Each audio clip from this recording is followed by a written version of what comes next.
여러분 안녕하십니까? 한 주간의 뉴스를 더 깊이 있게 분석하는 전주 MBC 더 체크 이몽진입니다. 먼저 이슈 체크에서는 올해 전북에는 공공분양 아파트 공급 계획이 없는 것으로 나타났는데 그 이유 알아보고요. 시범 사업으로 진행되는 우유 바우처 사업 과제는 무엇인지 살펴봅니다. 투자 리딩방 사기 일당이 무더기로 재판에 넘겨졌는데요. 내용 짚어보겠습니다. 제22대 국회의원 선거가 열흘 앞으로 다가왔습니다. 이슈 토론에서는 총선 전망해 보겠습니다. 먼저 한 주간의 이슈 살펴봅니다. 홍민호 변호사 자리 함께 했습니다. 안녕하십니까? 네, 안녕하십니까? 네, 올해 공공분양 아파트가 전국적으로 대대적으로 공급될 전망인데 전북에서는 공급 계획이 전혀 없는 것으로 확인이 됐습니다. 어떤 상황입니까? 네, 올해 공공분양 아파트가 전국에 총 1만 7,572가구가 공급될 예정입니다. 그런데 우리 전북 지역에는 단 한 가구도 공급 계획이 없는 것으로 드러났습니다. 대부분은 수도권 위주로 분양을 이루어지고는 있지만 충남이나 충북 그리고 전남, 강원 등 다른 지방자치단체에도 적지 않은 숫자가 이 공공분양 아파트가 분양되고 있는데 이 전북 지역에는 단 한 가구도 없다는 점에서 이 전북 지역에만 좀 내 집 마련에 불이익을 좀 당하고 있는 거 아니냐 이런 좀 우려가 커지고 있고요. 이 같은 문제는 근데 올해만 있는 것뿐만 아니라 이렇게 수년째 계속되고 있는 문제입니다. 네, 자 공공분양 아파트는 일반 아파트에 비해서 자, 분양가가 80 내지 90% 수준으로 비교적 좀 낮습니다. 또 신혼부부 우대라든지 특별 분양 같은 이점이 있어서 선호도가 높은 상황 아니겠습니까? 네, 공공분양 아파트란 이렇게 정부나 지방자치단체 그리고 LH공사 이런 곳에서 주택도시기금을 이제 지원을 받아서 전용 면적 85제곱미터 이하의 아파트를 일정한 조건을 충족하는 세대수에게 좀 공급하는 제도를 말합니다. 이런 공공분양 아파트는 이 취지와 목적 자체가 국민의 주거 안정을 위해 이제 무주택 세대원에게 공급되는 것이기 때문에 건설 비용과 택지 비용의 상한선을 좀 두고 있습니다. 그러다 보니 민간 아파트의 80%에서 90% 수준으로 상대적으로 좀 저렴하게 공급되고 있고 또 특별 공급 비율도 신혼부부에게 할당되는 비율이 30% 정도로 사회적 배려에 대한 당첨 기회가 많다. 이런 장점이 좀 있습니다. 네. 자, 문제는 올해 공급 계획이 전혀 없는 데다 향후 몇 년간 신규 공공분양 아파트 공급 계획이 없다는 점 아니겠습니까? 자, 어떤 요인이 있습니까? 네, 지난해 전북에 공급된 공공 아파트 물량은 전북개발공사에서 익산시 부송지구에 공급한 745가구와 LH공사에서 익산 평화지구에 공급한 819세대가 전부입니다. 말씀드린 대로 올해는 전북에 분양될 공공분양 아파트는 없고요. 특히 이제 이게 전주 지역이 좀 더 심각한데요. 전북개발공사가 지난 2003년에 전주 중화산동 현대에카로에 공급한 이후 20년간 신규 물량이 지금 없는 상태고요. LH도 지난 2016년에 만성 LH 퍼스트리움을 신규 공급한 것 이후로 현재 8년째 전혀 신규 공급 물량이 없습니다. 현재 LH 전북본부가 전주 역세권 지역과 전주 가련산 개발사업 지구 등에 공공분양 아파트를 개발하겠다 이런 계획은 갖고 있는데요. 수년간 지지부진한 상태이고 아직까지 구체적인 공급 계획조차 마련하지 못한 상태입니다. 네, 공공분양이라든지 공공임대 방식의 주택 공급이 저조하게 되면은 자, 결국에는 민간 아파트 분양가를 부추기는 그런 결과가 나올 수 있을 텐데, 자, 신규 아파트 분양 가격이 폭등하고 있는 특히 이제 전주 지역에서 공공 물량 공급이 끊긴다면 주거 안정에도 악재가 될 것이라는 이런 목소리가 나오고 있습니다. 네, 일단 LH에서 지금 시행을 준비하고 있다는 아까 말씀드린 역세권과 이 가련산 개발사업지구 사업을 좀 속도감 있게 진행을 해서 좀 이런 민간 아파트의 고분양을 좀 완화시켜야 될 것 같고요. 또 그 전까지는 신혼부부나 다자녀 가구, 또 저소득층을 위해서 전라북도나 아니면 기초자치단체에서 민간 아파트를 매입해서 저렴하게 임대하거나 이런 아파트들을 좀 사들인 다음에 좀 상대적으로 저렴하게 매각하는 방식으로 좀 도민들의 부담을 좀 덜어주는 대책이 필요할 것 같습니다. 네, 알겠습니다. 자, 다음 이슈입니다. 자, 현재 시범 운영되고 있는 우유 바우처 사업이라는 게 있습니다. 자, 마시는 흰 우유뿐 아니라 각종 유제품을 학생들이 원하는 대로 구입할 수 있도록 하는 제도인데, 자, 사업 내용을 좀 설명을 해 주시죠. 네, 작년 3월부터 취약계층과 세 자녀 이상 가구의 아동 또는 청소년을 대상으로 우유 바우처 사업이 시행되고 있는데요. 이 사업은 이제 전국에 30개 시군구가 참여하고 있고요. 뭐 기존에는 이제 중고등학생들에게 흰 우유가 이제 배급이 되었다면은 지금은 이제 아예 그 바우처 형식의 카드를 좀 지급하는 형식입니다. 이렇게 바뀐 까닭은 일단 학교 밖 청소년들은 학교에서 우유 급식을 받지 않기 때문에 좀 제도의 혜택에서 제외되고 있었는데 이런 점을 좀 보완을 하고 또 이 우유를 급식받는다라는 좀 어떤 학생들에게 좀 낙인 효과를 좀 줄일 수 있다 이런 장점이 좀 있습니다. 네. 그렇다면 구체적인 지원 대상과 지원 금액은 어느 정도나 됩니까? 네, 지원 대상은 우유 바우처 시범 지역에 해당하는 이 취약계층과 세 자녀 이상 가구를 이제 세 자녀 이상을 두고 있는 가구가 해당되고요. 이 청소년들 나이는 2005년생부터 2018년생까지 지원이 가능합니다. 이 선정된 아동과 청소년은 국내산 원유가 들어간 우유 또는 야쿠르트, 치즈와 같은 이 가공류와 치즈류를 구매할 수 있고 월 1만 5천 원에 이 바우처 카드를 지급받게 됩니다. 네. 자, 학생들의 선택권을 보장한다는 측면에서 좋은 취지로 출발은 했습니다만, 뭐 시행상 문제점도 좀 드러나고 있죠? 네. 근데 처음에는 이제 이 낙인 효과를 줄인다. 그리고 학생들의 선택권을 넓힐 수 있다. 이 부분쯤에서 이제 좋은 취지를 갖고 출발했습니다만 이 과정에서 기존 학교에서 단체로 구입하던 우유 비용이 마트나 편의점의 우유 가격에 비해서 지나치게 이제 저렴했기 때문에 학생들이 실제로 이 바우처 카드를 가지고 구매를 했을 경우에는 훨씬 기존보다 적은 양의 우유를 구입할 수밖에 없다. 이렇게 되고 있는데요. 뭐 예를 들어 편의점에서 파는 200ml 우유 중에 가장 저렴한 것이 1,100원 수준입니다. 이거를 이제 15,000원으로 계산을 해보면 총 13개 정도를 살 수 있는 건데요.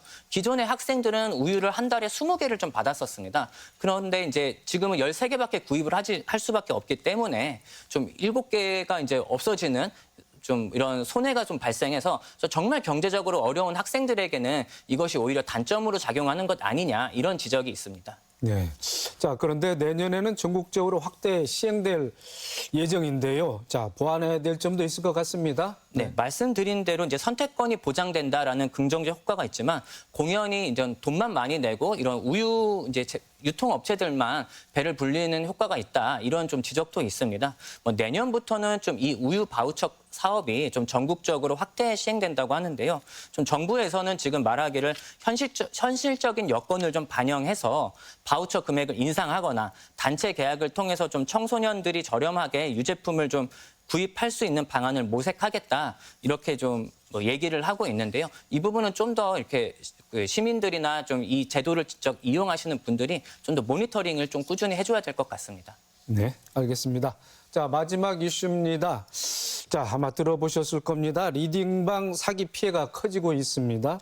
자, 고수익 보장을 미끼로 해서 주식 투자가들을 끌어모은 뒤에 거액의 투자금을 가로채는 수법인데요. 자, 그 일당이 무더기로 재판에 넘겨졌습니다. 요새 이제 주식이나 코인 같은 걸 하시는 분들이 많은데요. 그러다 보니까 이런 뭐 자기 리딩방을 통해서 수익을 올려주겠다 이런 업체들이 좀 많이 늘어나고 있습니다. 근데 이 중에 이제 사기 업체들이 많다라는 것이 좀 문제입니다. 이 고액의 수익을 올려주겠다고 속여서 주식 투자자들에게 수십억을 편취한 일당이 이번에 무더기로 기소되었는데요.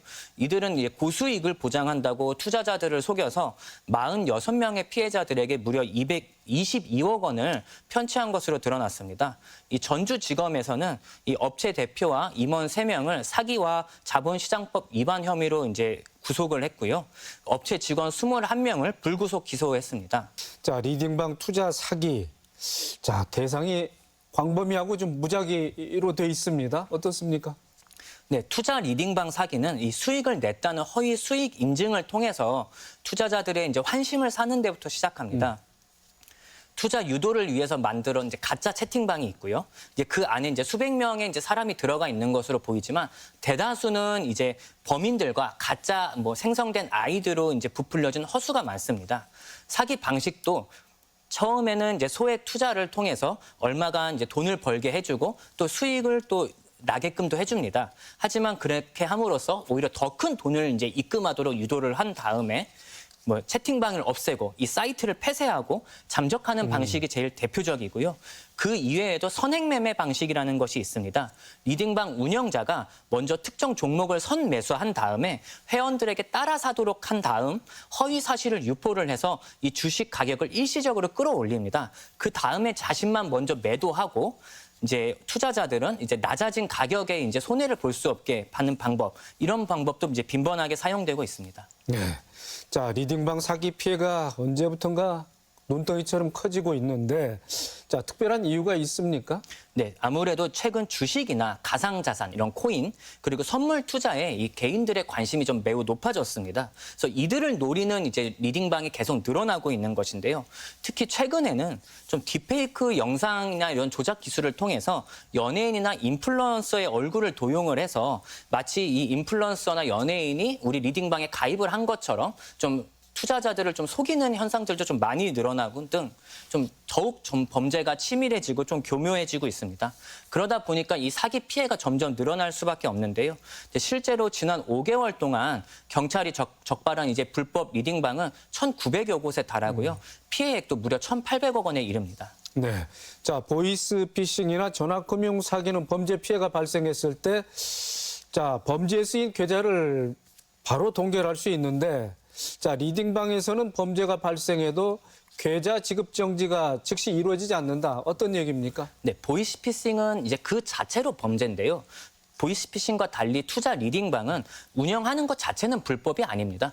허가나 인가를 받으면 이제 적법하게 할 수 있는 사업이고요. 다만 이것들을 이제 인가나 허가를 받지 않고 운영을 하거나 아예 사기를 목적으로 운영을 하기 때문에 이제 그것들이 문제가 되는 것이거든요. 그래서 때문에 은행으로서는 수사기관의 정식적인 요청이 있어야만 은행의 이제 지급 정지가 가능한데 경찰 수사 단계에서는 이미 이 일당들이 자금을 빼돌렸을 가능성이 높습니다. 그렇기 때문에 이 피해자들이 피해 회복이 어려운 경우가 많고요.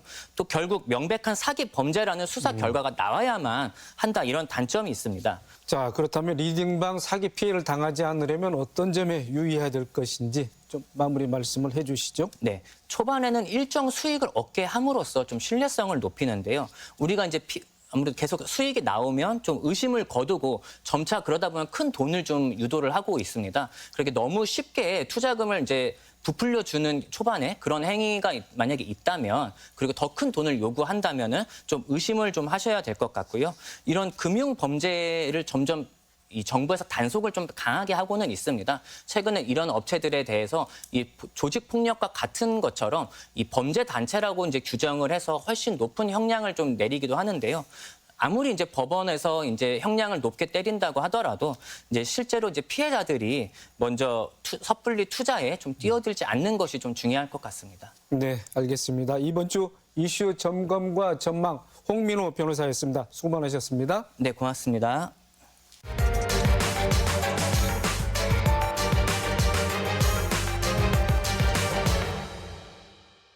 이슈 토론입니다. 제22대 국회의원 선거가 열흘 앞으로 다가왔습니다. 후보자들 등록을 마치고 선거운동에 들어갔는데요. 민주당 쏠림 현상으로 지지율 격차가 크게 벌어지면서 조금은 맥빠진 선거전이 되고 있긴 한데요.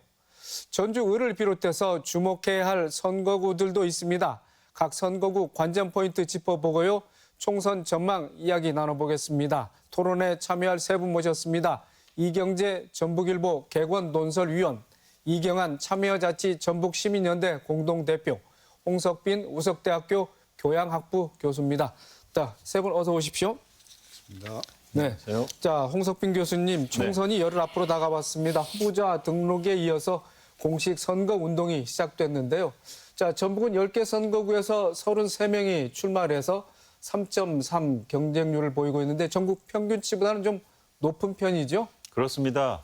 전북 총 10개 선거구에서 33명의 후보자들이 나와서 3.3대 1 경쟁률을 보이고 있는데요. 전국 경쟁률은 2.7대 1 정도 됩니다. 전북 경우에 현역 의원이 7명, 즉 민주당에서 6명, 진보당에서 1명에서 현역 의원이 7명 지금 후보로 나와 있고요. 성비로 보면 남자가 31명, 여자가 2명으로 남녀 성비는 굉장히 좀 격차가 네. 나고 있는 상황입니다. 자, 이경재 위원님. 네. 자, 3.3대 1의 전국 평균 경쟁률보다 좀 다소 높은 편인데, 자, 정당별 현황이라든지 또 청년 정치, 신인 정치인의 참여는 어떤지 좀 한번 분석을 해 주시죠. 네, 우선 정당별로 보면은 국민의힘, 민주당은 10개 선거구 모두 후보를 냈고요. 또 8개 정당에서 30명을 내고 무소속이 3명이 나왔는데요. 군소정당을 보면은 새로운 미래에서 3명, 자유통일당에서 2명, 진보당에서 2명, 녹색정의당에서 1명, 자유민주당에서 1명, 한국노원민당에서 1명 각각 이렇게 냈습니다. 그리고 뭐 최다 후보 선거구는 역시 핫한 지역구로 선거구로 지금 물망에 올라 있는 전주울 선거구로 5명이 출마해가지고 5대 1의 경쟁률을 보이고 있습니다. 이번 후보 등록에 조금 눈여겨봐야 될 대목이 청년 여성 신인들의 어떤 분포가 어느 정도에 올라올지 이제 그걸 눈여겨 좀 봤는데요. 역시 너무나 미흡해가지고 앞으로 전라북도 어떤 정치의 후속 어떤 바톤 터치랄지 또 인재의 어떤 육성이랄지 이제 이런 측면에서 조금 불안한 어떤 그런 측면을 기류를 보여줬는데요. 일단 청년이라고 하면은 적어도 뭐 한 40세 미만 정도까지 이제 볼 수가 있는데 29세에 1명 빼고는 다 그 50대 이상이었습니다. 평균 연령은 60세였고요. 그래서 이런 점을 보면은 앞으로도 정치 어떤 발전이랄지 젊은 층에 대한 기대 이런 것들이 조금 난망하지 않은가. 또 각 정당마다 여성 신인 정치를 뭐 육성하고 발굴하고 또는 가산점을 주면서까지 우리는 키우겠다 이렇게 공언을 하고 그랬는데 결과적으로 놓고 보니까는 여성은 단 2명, 또 신인은 9명에 불과했고 당선권에 드는 그런 여성이랄지 신인 이런 그런 정당 또는 지역구에서는 별로 좀 눈에 띄기 어려운 그런 그 형편없는 그런 구도를 보여줘가지고 종합적으로 말씀드리면은 청년 여성 신인 이런 측면에서는 아주 그 기대가 좀 하기 어려운 그런 분포를 보여가지고 앞으로 전라북도 정치 발전이랄지 또는 개혁 쇄신 작업이랄지 이런 것들 이런 부분들이 어떤 걸림돌이 되지 않을까 이런 우려가 있습니다. 네, 그런가 하면 국민의힘이 10개 선거구에서 모두 후보를 냈습니다. 여당이니까 당연히 모든 지역에서 후보를 내는 게 맞는데, 자, 그게 좀 이슈가 되고 있다는 것도 좀 이례적입니다만은 어떻게 보십니까? 국민의힘은 10개 선거구 전 지역구에 후보를 냈다 이걸 뭐 홍보자료로 내고 그랬는데요. 사실은 지역구에 후보 내는 건 당연한 거잖아요. 그동안 이제 인물을 키우지 않았고 또 인재가 이제 고갈돼 가지고 뭐 선행역시 되고 그랬는데 하여튼 이번은 10개 선거구에 모든 후보를 내 가지고 긍정적인 그런 효과를 보여주고 있는데 이제 문제는 질적인 측면인데요.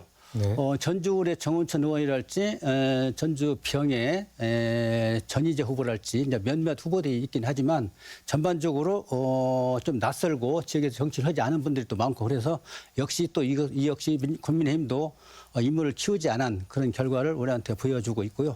또 하나 결과는 지역에서 좀 이번 10명의 후보들이 다 나왔지 않습니까? 이분들이 지역에서 활동을 계속 해야 됩니다. 네. 그래서 지역의 어떤 정치 문제랄지 현안에 대한 어떤 처방이랄지 또 문제에 대한 어떤 비판이랄지 이런 걸 계속 활동을 하면서 다음 선거에 또는 지방선거에 얼굴을 내밀고 후보로서 나서고 그래야 되는데 그런 과정이 생략됐기 때문에 유권자들이 연계가 안 되잖아요. 그래서 정치 인물을 키우는 것이 국민의힘은 또 하나의 숙제로 받아들여야 되겠고요. 또 지역에서 계속 활동을 좀 활발히 했으면 좋겠다. 이런 기대가 있습니다. 네. 자, 이경환 대표님. 자, 이번 총선에서도 특정 정당 쏠림 현상, 민주당 쏠림 현상이 또 두드러졌지 않겠습니까? 자, 민주당 경선이 끝나고 최종 후보자로 낙점된 후보들은 표정 관리에 나서기도 했었고 또 마치 뭐 선거가 이미 끝난 그런 분위기가 감지되고 있기도 합니다. 자, 유권자들 이번 선거에 그래서 좀 냉담하고 또 관심을 끌기에는 좀 역부족인 것 같은데, 자, 어떻습니까? 네, 민주당의 뭐 일당 독주는 뭐 지금 여론조사에서도 잘 나타나고 있는 것 같고요. 독주, 이게 경선이 곧 당선이다라는 의식이 이제 팽배하기 때문에 그런 결과가 나타나는데요. 지금 뭐 길거리에서 뭐 특별히 열심히 또 유권자들에게 알리는 작업도 별로 않고 또 공약 개발도 별로 안 하고 뭐 이런 일들이 허다하게 벌어지고 있습니다. 아마도 이제 민주당 내에서 이런 문제는 좀 더 조직 강화라든가 조직원들을 통해서 후보가 더 열심히 할 수 있는 그런 이제 강화 체제를 좀 만들어야 되지 않겠나 이런 생각도 좀 해보고요. 저는 이제 일방적인 짝사랑은 늘 상처를 준다. 그래서 민주당에 대해서 우리가 지지는 많이들 하고 계시지만 결국 민주당 후보가 당선권에 있더라도 어렵게 당선이 될 수 있도록 최소한 유권자들이 전략적 투표를 했으면 좋겠다. 그래서 민주당에 우리 지역의 그 도민이든 시민이든 이런 유권자들에게 감사할 줄 알아야 되는데 결국은 뭐 경선이 곧 당선이기 때문에 별로 감사하지도 않고 당연히 내가 당선이 돼야 되는 거고 이럴 때 유권자들께서 좀 전략적으로 견제를 할 수 있는 이런 의식도 필요하지 않겠냐. 그래서 좀 분업을 좀 낮은 데는 좀 올려주고 높은 데는 좀 낮춰줘서 경쟁을 좀 결국 우리가 시킬 수밖에 없는 이런 구도가 아닌가 싶습니다. 네, 알겠습니다. 자, 홍 교수님. 네. 자, 총선을 앞두고 여야 대표들 전북을 방문해서 민심 잡기에 큰 공을 들였는데, 자, 결국은 이번 총선 정권 심판론이냐, 정권 안정론이냐.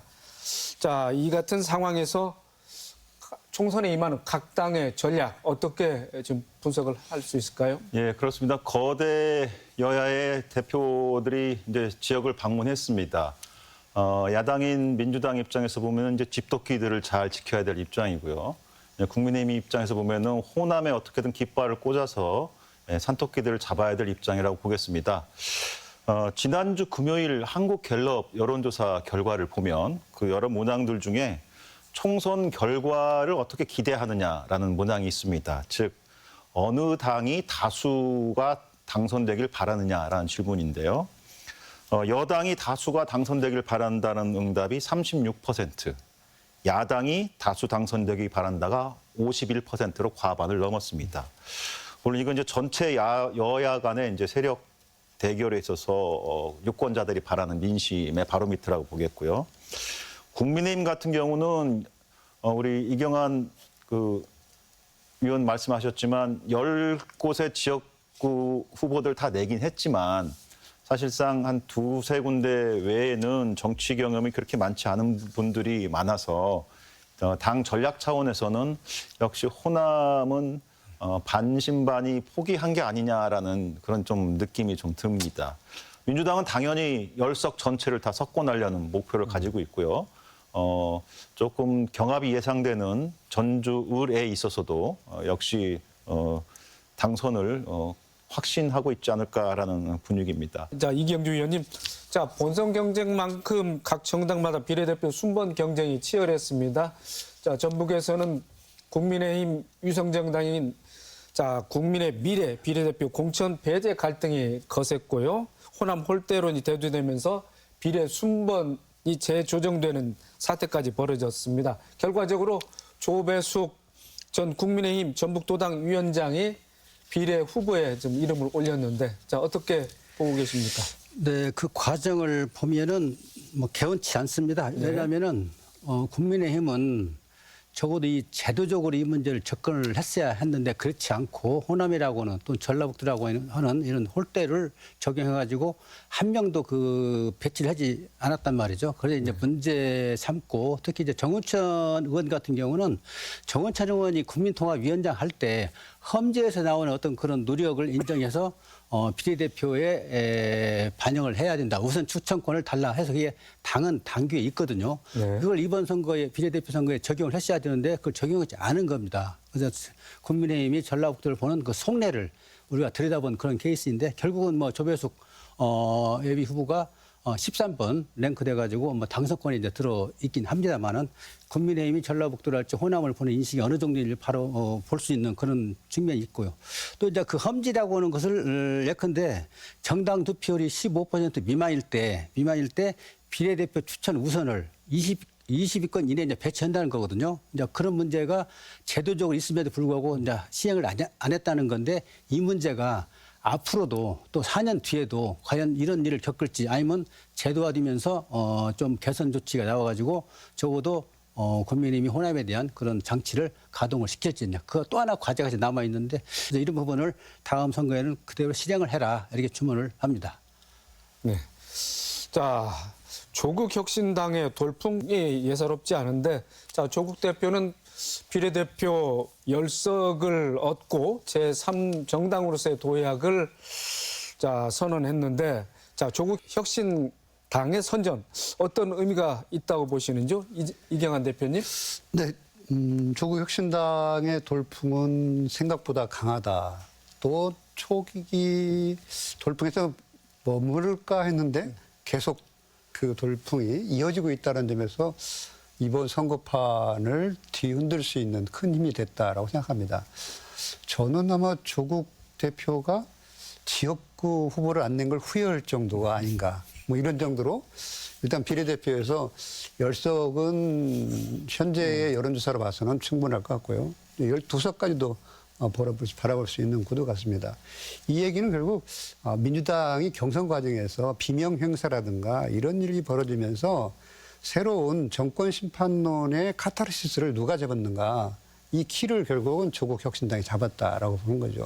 그래서 결국 민주당의 중도층들이 이반을 가져오고 그게 호남과 수도권에서 돌풍, 지금 뭐 부산까지 돌풍이 이어지고 있는 형국이라면 거의 민주당의 세력 속에서 조국 혁신당이 잡을 수 있는 건 다 잡았다, 이렇게 보고요.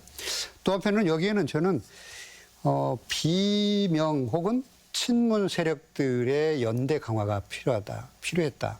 그거에 의해서 결과가 나왔다. 그럼 이번 4월 11일 선거가 끝나고 나서 그 다음에 아마도 친문 세력들을 중심으로 해서 친명 세력에 대한 전반적인 전쟁이 벌어질 것이다. 이런 그렇게 봅니다. 이제 그러면 그 전쟁 속에서 결국 이재명 대표하고 그다음에 친문 세력들 혹은 비명 세력들이 연대를 한다면 민주당은 상당히 어려운 형국을 가질 거고요. 여기서 조금 더 민주당이 그 정권 심판론에 대해서 강하게 메시지를 선정하지 못한 결과가 결국 조국 혁신당의 지금까지 돌풍을 가져오겠다고 보고요. 결과적으로 뭐 선거 끝나면 이재명 대표 역할로는 이제 축소되는 이런 결과가 가져오지 않겠나 싶습니다. 네. 자, 조국 혁신당의 미래까지 전망을 하셨는데, 자, 홍석빈 교수님도 뭐 전망을 한번 좀 해주시죠. 예, 지금 조국 혁신당의 돌풍은 이제 정치적인 메시지에 있어서는 민주당이 상대적으로 온건해 보이는 듯한 정권 심판론의 스탠스 하에서 기존 민주당 강경파 유권자들의 표심이 조국 혁신당의 파도를 지금 타고 있지 않나라는 생각이 듭니다. 그런데 사실 이런 조국 혁신당의 부상은 조국 혁신당 자체의 발언을 통해서 형성됐다기보다는 준영동형 비례대표제라고 하는 거대 여야, 특히나 이제 민주당에서 준영동형 비례대표제를 제1당으로 채택을 하면서 그 구도를 만들어주는 어떤 그런 구조적인 상황이 있다라고 보겠고요. 문제는 이제 보통 우리가 선거 당일에 임박해서는 유권자들이 사표 심리가 작동을 해서 사표가 되지 않기 위해서 기존의 거대 야당에게 투표가 좀 집중되는 그런 모습을 보이기는 합니다만, 이번에 조국혁신당의 돌풍이 과연 그런 기존의 관례를 깨고 독자적으로 10석 이상, 더 많게는 뭐 10서너 이상까지 30%의 여론 지지를 받을 경우에, 정당 득표를 받을 경우에 10서너 석까지 가능합니다. 그런 상황이 이어질 건가가 일단 관전 포인트라고 보겠습니다. 또 하나의 문제는 조국 대표 본인을 포함해서 지금 사법 리스크 앞에 놓여 있지 않습니까? 대법원 판결이 확정되고 또 기타 황운하 의원이라든가 박은정 부장검사 같은 이들도 지금 사법 리스크 앞에 놓여 있기 때문에 조국 대표가 대법원 확정으로 인해 가지고 당선 이후에 국회의원 의원직이 이제 박탈될 경우 그 조국 혁신당의 지속 가능성에 있어서 과연 그게 가능하겠냐, 정치적으로 그런 부분을 커버해 나가면서 이끌고 나갈 수 있는 동력이 계속 살아있을 것인가, 이런 부분들이 이제 관전 포인트 중에 하나겠습니다. 네.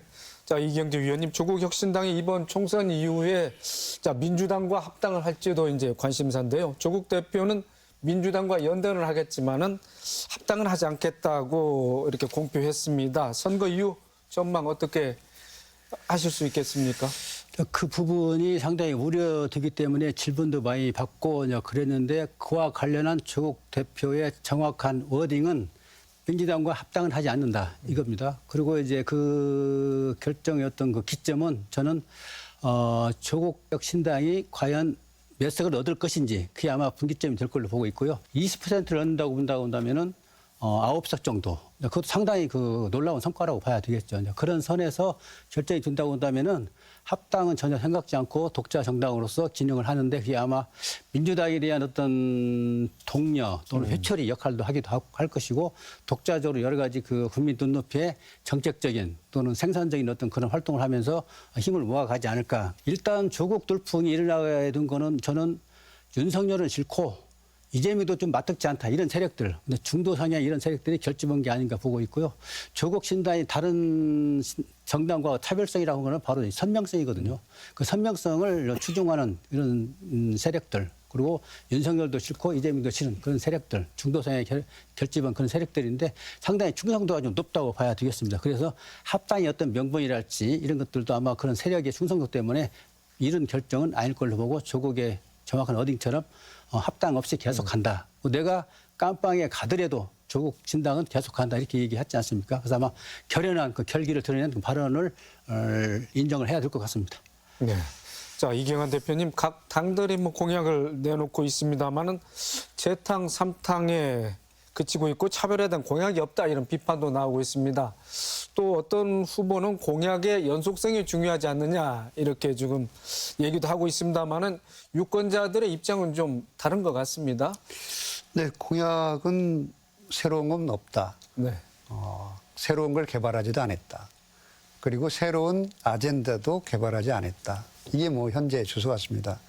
개발 공약이 있다면 현재 도정에서 하고 있는 일을 그대로 옮겨놓는 이런 정도가 현재 공약인데요. 예를 들어서 민주당 같은 경우 뭐 금융도시, 공공의대 다시 드러냈어요. 그럼 지난 4년 혹은 그전까지 가면 8년 집권당일 때도 그렇고 야당일 때도 그렇고 이번 같은 경우는 거의 범야권이 180석 정도 됐는데도 전혀 행동을 옮기지 않았거든요. 그런 옮기지 않은 것을 다시 공약 내세운다는 자체가 좀 뻔뻔한 일 같고요. 국민의힘도 마찬가지죠. 새만금 예산 뭐 정말 엄청나게 깎아놓고 다시 그것을 개발 공약으로 내놓으면 자기 모순에 좀 빠지는 이런 걸 본다면 아마도 연속성이라기보다는 게을름의 표상이 아닌가 싶습니다. 그래서 후보들이 좀 특히 민주당 후보 같은 경우 경선이 곧 당선이기 때문에 거기만 관심이 있지 또 지역구 관리만 하지 전북 발전이라든지 국가 발전의 아젠다를 개발하지 못하는 이런 점에서는 저는 뭐 매를 맞이한다 봅니다. 자, 전주을 얘기 좀 해보겠습니다. 전주을 5명의 후보가 등록을 했고 또 선거 운동을 하고 있는데 현역 국회의원 2명에 더불어민주당 후보 1명 그리고 다른 후보 2명입니다. 자, 전주을 선거구 어떻게 전망하시는지 세 분 좀 차례로 말씀을 좀 해주셨으면 하겠습니다. 먼저 이경재 위원님. 네, 역시 관심 지역이죠. 그런데 갈수록 어떤 정권 심판론, 정권 유지론 이게 이제 갭이 벌어지는 상황이고 아마 이제 민주당 이성윤 의원이 인재 영입 케이스로 전주을에 공천을 받았고 또 전략 공천 지역으로 선정을 하면서 그걸 받았지 않습니까? 그런데 이제 이성윤 의원을 좀 보고 싶고 정책이 뭔지 어떤 지역에 대한 어떤 이해도랄지 정책이 뭔지 공약이 뭔지를 듣고 싶은데 토론에 지금 나오지 않고 있지 않습니까? 그런 문제가 하나 부담으로 작용을 하고 있는 것 같고요. 정은천 의원은 국민의힘에 이제 뭐 비례대표 시작해가지고 지금 3선 도전하고 있는 상황인데 정은천 의원은 그 다른 정당 후보들이 정권 심판 이걸 대항을 해가지고 이념보다는 실리 그리고 싸움꾼보다는 일꾼 이 캐치플레이를 내걸면서 이제 이 활동을 하고 있는데 역시 이제 이런 것들이 우리 유권자들한테 얼마나 먹혀 들어갈지 그리고 특히 이제 오피니언 리더들은 좀 동의하고 그에 대한 어떤 이해가 돼 있는 상황인데 동조를 하고 있고 그러는데 일단 저변층이랄지 이런 측면에서는 정권 심판이 우선적으로 생각하고 있는 그런 틈바구니에서 어떤 그런 한계를 느낄지냐 그것이 한 관심 포인트가 될 수 있을 것 같고요. 진보당의 강성희 의원은 현역입니다. 작년 4월 재선거에서 이제 당선이 됐는데 1년간 열심히 한 걸로 기억을 하고 있고요. 특히 이제 이틀 막 1월 18일 날 전주 소리문화전당에서 일어난 그 특별자치도 출범식 때 대통령과 조우해서 국정 기조를 바꾸십시오. 이런 상태로 가다가는 국민이 불행합니다. 그러면서 이제 경호원들한테 사지가 들려가지고 입을 맡기고 이제 떨려 나가면서 일약 정치적인, 전국적인 정치인으로 이제 부상이 된 케이스인데 역시 뭐 정권 심판은 내가 하겠다 이제 그런 캐치프레이를 걸고 있고 이제 공약을 보니까 상당히 좀 디테일한 그런 공약을 내걸고 있어요. 예컨대 프로농구단 유치랄지 농협 우리 전라북도 이전이랄지 이제 또 자유민주당의 전기혁 후보가 후보 등록을 하고 열심히 뛰고 있긴 한데 전기혁 후보는 좀 생소한 인물이지만 또 공부는 좀 많이 한 인물 같아요. 그 송천동에서 내과 병원장을 하고 있는데 출마 후 변을 보니까는 코로나 백신의 문제점이 많더라. 그리고 부작용이 심한데 이런 문제에 대한 처방을 내가 하겠다. 이제 그런 캐치프레이즈를 걸고 나왔는데 상당히 이색적인 그런 슬로건이고요. 또 무소속의 김광종 후보가 지난 선거 때도 나왔지만 이번에 전주시장 선거 때 나왔고 이번에 다시 국회의원 선거에 나왔는데 김광종 후보 같은 경우도 상당히 좀 특이해요.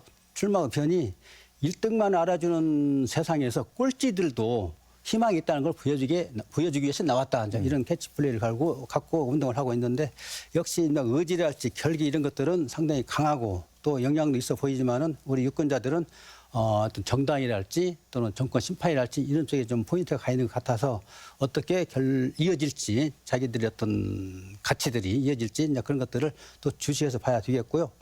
또 전반적으로는 전주울이 상당히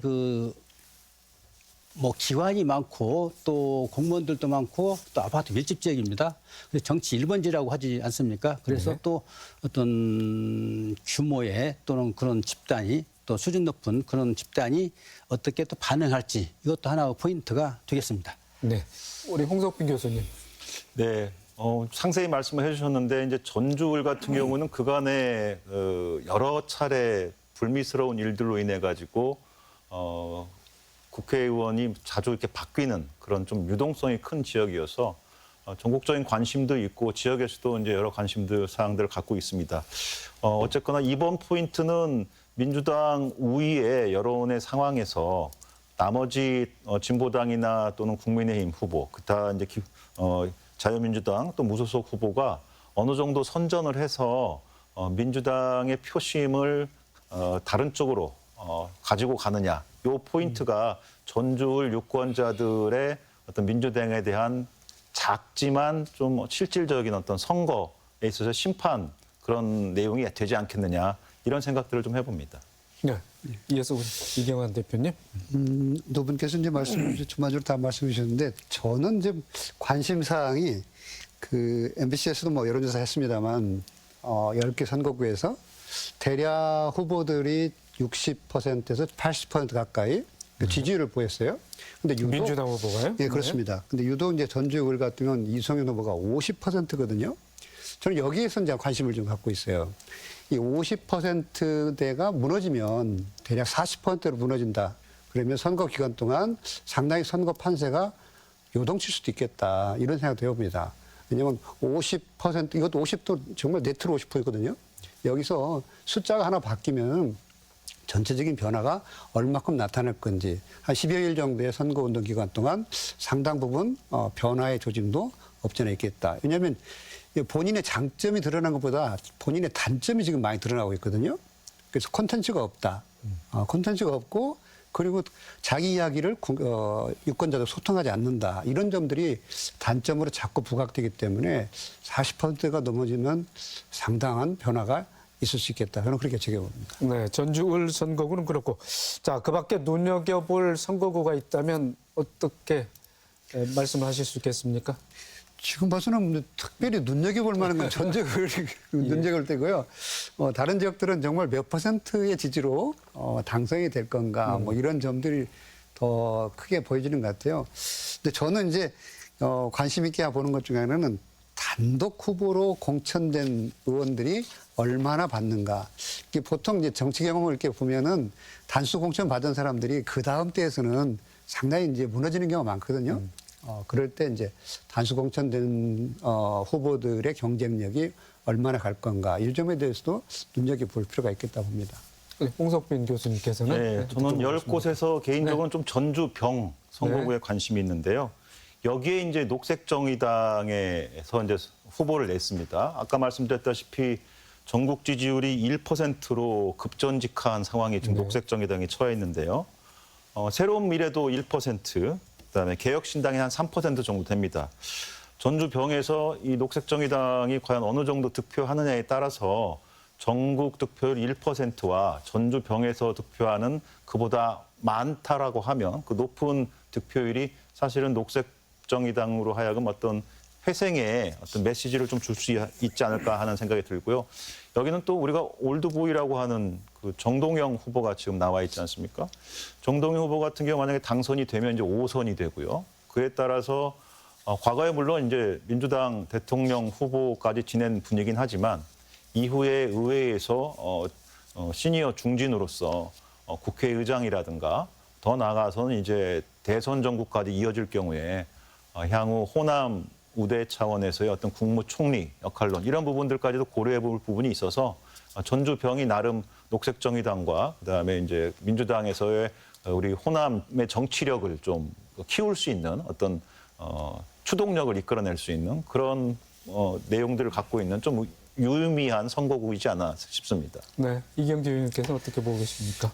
눈여겨보는 선거구를 꼽으라니까 좀 고민이 많은데요. 눈여겨보는 선거는 저도 뭐 없는 것 같고 눈을 감고 있으면 안 된다. 저는 이렇게 얘기를 하고 드리고 싶고 특히 이제 비례의석이 46석이나 되기 때문에 상당한 어떤 그런 크기지 않습니까? 정치력의 의향적 크기인데 비례의석을 선택할 때도 조금 뭔가 깊이 있게 지역구하고 비례의석을 좀 선택할 때 깊이 있게 생각을 하면서 뽑으면은 어떤 정치 역량의 어떤 힘을 키울 수 있는 그런 하나의 수단이 되지 않을까 저는 그런 생각을 해봤습니다. 네, 이경환 대표님.